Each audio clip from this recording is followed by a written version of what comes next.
اب ہمارا وقت ہے پروگرام صاحب قرآن میں ذکر صاحب قرآن کا۔ ناظرین کرام، کلام اللہ میں جس کی ہم صدا لے کر چل رہے ہیں، اس میں ایک ارشاد باری تعالیٰ یہ ہے، یا ایھا الذین آمنوا لم تقولون ما لا تفعلون، تم ایسی بات کیوں کہتے ہو جس پہ خود عمل نہیں کرتے۔ یہاں بھی میں بڑے افسوس سے کہوں گا کہ ہم دوسروں کو تو نیکی کا حکم دیتے ہیں، خود اس پر کاربند نہیں ہوتے۔ یہاں بھی ہم دیکھیں کہ ہمارے نبی کریم صلی اللہ علیہ وآلہ وسلم کا اسوہ کیا تھا کہ آپ جو بھی حکم فرماتے تھے سب سے پہلے اس پر خود عمل کرتے تھے، وہ عبادت سے متعلق ہو، وہ معیشت سے متعلق ہو، وہ ریاست سے متعلق ہو، وہ سیاست سے متعلق ہو، وہ معاشرت سے متعلق۔ اس وقت تک آپ کی زبان سے کوئی حرف نکلتا ہی نہیں تھا جب تک کہ اللہ وحی نہیں کر دیتے تھے، پھر آپ اپنے لپس کھولتے تھے۔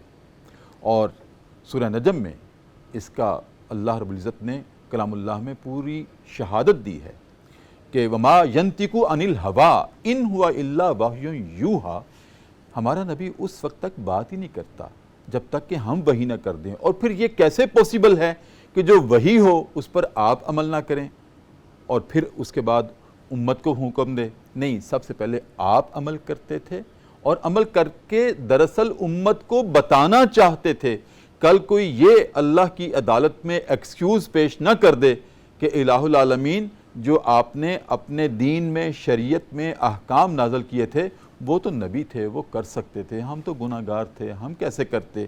تو اللہ نے اپنے نبی کو ایک نمونہ اور ماڈل قرار دے کر سب سے پہلے عمل ان سے کروایا، اور پھر امت کو تلقین کی کہ میرے نبی کی اداؤں کو دیکھو، وہ یتیم بھی رہے ہیں، وہ قیدی بھی رہے ہیں، وہ غلامی کی زندگی بھی انہوں نے گزاری ہے مکی دور جو تھا، جبکہ کوئی آسرا آپ کا نہیں تھا۔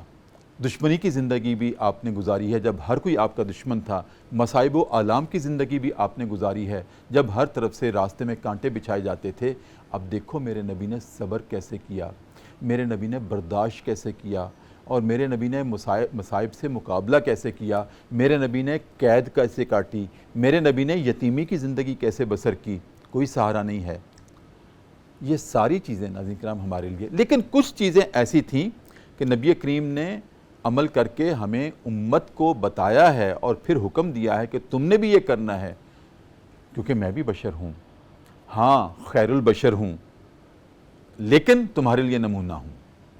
اگر تمہارے لیے کوئی فرشتہ رسول بنا کے بھیجا جاتا تب بھی تم نے یہ کہنا تھا وہ تو فرشتہ تھا، ہم کیسے یہ عمل کر سکتے تھے؟ تو لوگوں دیکھو، میں تمہاری طرح چلتا پھرتا ہوں، اٹھتا بیٹھتا ہوں، سوتا بھی ہوں، جاگتا بھی ہوں، اور پھر اللہ کے ہر حکم کی پہلے میں تعمیل کرتا ہوں، پھر تمہیں کہتا ہوں۔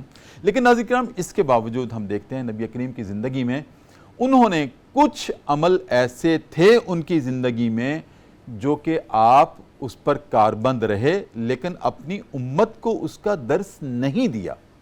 مثال کے طور پر ہمارے لیے 5 نمازیں فرض، نبی کریم کے لیے 6 نمازیں فرض تھیں۔ آپ نے تہجد بھی فرض کی طرح ادا کی، اور مکمل کاربند رہتے ہوئے۔ ایک مرتبہ ایک صحابی نے پوچھا، یا رسول اللہ تہجد ہمارے لیے بھی فرض ہے، آپ خاموش رہے۔ پھر پوچھا، آپ پھر خاموش رہے۔ تیسری مرتبہ پوچھا تو آپ نے ارشاد فرمایا، بس کرو، نہ زیادہ سوال کرو، اگر میرے منہ سے ہاں نکل گیا تو تمہارے لیے فرض ہو جائے گی، اکتفا کرو نا اس پر۔ اسی طرح ناظرین کرام، آپ رات کو قیام اللیل کرتے تھے نبی کریم صلی اللہ علیہ وسلم۔ میں نے کل آپ کے دن کے معمولات بتائے تھے، اور رات کے معمولات میں کیا شامل تھا؟ آپ سوتے بھی تھے، جاگتے بھی تھے، اور جاگنے کی حالت میں آپ قیام اللیل کرتے تھے، اللہ کی بارگاہ میں کھڑے ہو جاتے تھے اور طویل قیام کرتے تھے۔ اور طویل قیام کرنے کے دوران، تلاوت کے دوران، قیام کے دوران، آپ کے سینہ مبارک سے ایسے آواز آتی تھی جیسے ہنڈیا ابل رہی ہے، اتنی رقت اور خشیت ہوا کرتی تھی آپ کے قیام میں۔ ہم نماز پڑھتے ہیں، جلدی جلدی 2 رکعتیں پڑھ لی، سلام پھیرا، دعا بھی نہیں مانگی، اٹھ کے ہمیں باہر کی پڑی ہوتی ہے کہ میرے معاملات، میری کمائی، میں کسی کو بٹھا کر آیا ہوں۔ لیکن ہم نے کبھی اس خشیت سے نہیں اللہ کی طرف توجہ دی جو اللہ چاہتا ہے۔ پھر آپ سجدہ جب کرتے تھے ناظرین کرام، تو سجدہ اتنا طویل کرتے تھے کہ لوگوں کو گمان ہونے لگتا تھا شاید نبی کریم صلی اللہ علیہ وسلم کی روح پرواز کر گئی، اٹھ ہی نہیں رہے، لیکن وہ آپ کی خشیت کا عالم یہ تھا کہ سجدہ طویل کرتے تھے۔ ناظرین کرام، یہ تمام باتیں ہمارے فکر و عمل کو صدا دے رہی ہیں، قرآن کی صدا کے ساتھ صاحب قرآن کی سیرت اور اس کی صدا۔ یہ آج ہمارا موضوع تھا۔